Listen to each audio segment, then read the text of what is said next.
Die kant. Ja, maar. Puur om de kosten eigenlijk ook te delen en veel steun aan elkaar, gaan we dus samen allebei in één huis. Zo, Ja, dat is een hele stap. dat is nogal wat. Ja, zeker. Maar we hebben er goed over gesproken en dit is de beste oplossing op dit moment. We kunnen elkaar wat helpen nou. We zitten dan ook beide in het comité voor om een nieuwe balustrades uit te zoeken van wat wij graag haast willen.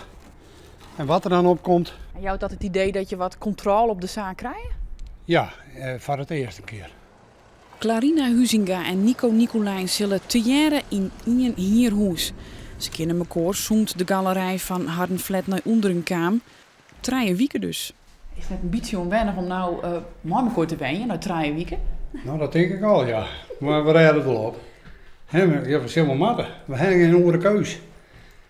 Ja, dan moet je weer waarom naar de man, maar ja, dat weet ik net alles. Nee. Nee. Ja, het voelt wel goed, maar voor langere tijd ben je toch wel te zelfstandig.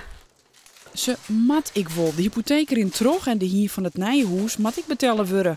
Alleen nogal om wenlesten betaal je ze €1800 in de maand. Ze binnen blij dat de sloop en nijbouw van de galerij door de Wenningbouwvereniging betalen wordt.